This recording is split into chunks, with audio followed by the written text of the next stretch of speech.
I do not know how it was at the beginning. The history of mankind is shrouded in too many mysteries. I can only tell you what I was taught by the ancients. There were many cataclysms that shaped the story of man. Some came by fire, others by water. The Atlanteans remember the three great ones. The third brought what you call the Great Flood. It took everything. Their world was gone, but their knowledge flowed mostly into Kumat, or Kemet, Egypt. 10,000 years before the Prince of Peace, a visionary looked into the abyss, and the abyss spoke back. But understand, time is not a line, my friend. It is a layered dimension. And your calendars, they are misinterpreted. The ancients aligned themselves with the stars. They measured eons, not hours, aligning stone to the stars to track the heartbeat of a cosmic cycle. What you now call a desert was once an emerald garden of fertile plains. Kem was a cradle for three bloodlines: noble Nubians from the Nile, islanders from the Caucasus, and the survivors of Atlantis, fleeing the rising tides. Three worlds meeting in the shadow of the flood to build an eternal kingdom. First came the high priest, Ra-Ta, descending from the Caucasus, a visionary leading his people toward a destiny they could not yet fathom. It was he who first explained the technology of the gods to the people of the Nile. Then the others arrived, refugees from the final sinking of Posidia, Arian, and Og. Then came the architect, known as Thoth, or Hermes, the master of Atlantean light. He did not see the sand, he saw the hidden structure of the universe, and he was ready to build it with vibration and sound. Before a single stone was laid upon the surface, deep in the dark, they began by carving thousands of miles of tunnels, a subterranean vascular system pulsing beneath the skin of Egypt. This was where it all began. It was here, deep within this veins, that they raised the Temple of Beauty. They tuned the human body, not with knives, but with the resonance of crystals and a precise celestial light, a science of rejuvenation that stretched a single lifetime across centuries. And deeper still, in the Temple of Sacrifice, they purged the animal from the man, a brutal alchemy that cleansed the bloodline of Atlantis.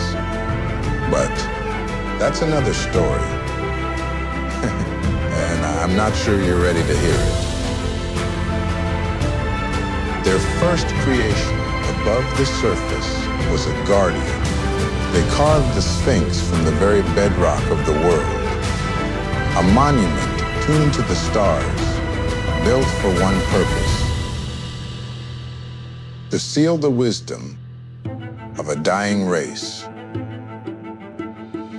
They learned to focus the sun itself, a sacred light, to cut through the megalith like a laser. By shifting its molecular particles through resonance, the stone became as soft as clay. And then they cut through it with speeds you cannot even imagine. And through the power of sound and sacred vibration, they lifted these massive blocks, defying gravity. What the world now calls a tomb was once a beacon of blinding light, clad in white limestone and capped in polished gold. These structures were not built to bury a king. It was a temple of initiation, a place where the soul was weighed against the truth. They built a library of the universe, a stone prophecy of the human race. They used the resonance of the earth to heal the broken and to align the spirit with the stars. It was a gateway, but to where? Well, I'll leave that to you.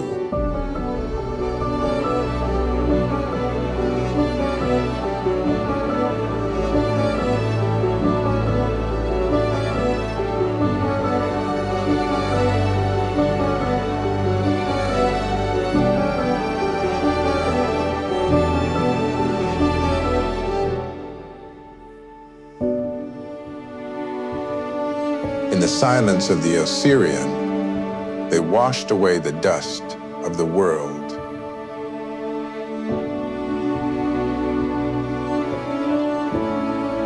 Here, at the Temple of Hathor in Dendera, they etched a stone computer into the ceiling, a celestial map tracking the 26,000-year cycle of our destiny.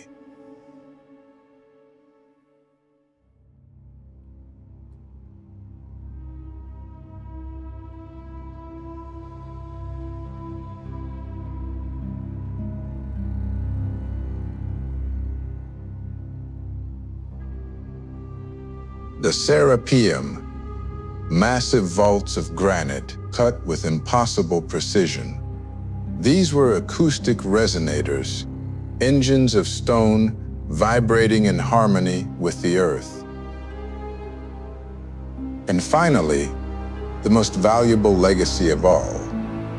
Deep between the Sphinx and the Great Pyramid lies the hidden threshold, leading to the Hall of Records.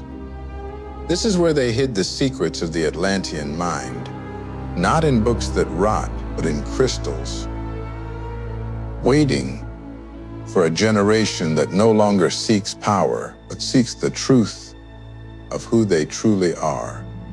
And here, at the very heart of the mystery, lies the Firestone of Atlantis, a sun captured in glass that could fuel a world or ignite a cataclysm.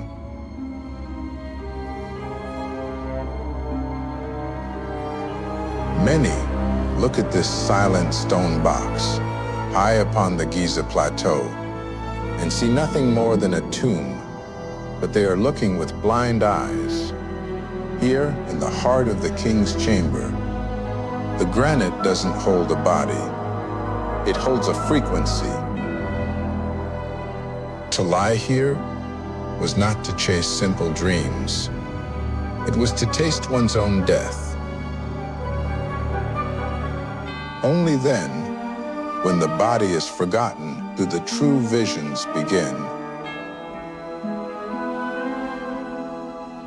And there, past the gate of stars, waits the blue star.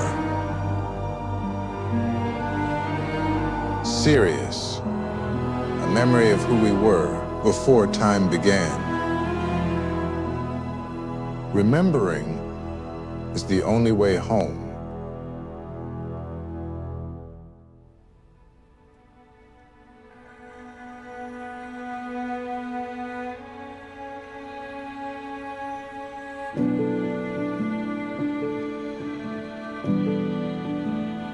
You see, what they don't teach you in your time is that the ancients were far more aligned with the cosmic cycles than you can imagine. They didn't just pile stones, they built machines. Harmonic amplifiers tuned to frequencies that have been lost for millennia. But if you listen closely, you'll realize that everything you call mystical is not hidden. It is lying right in front of your eyes, simply waiting for you to remember.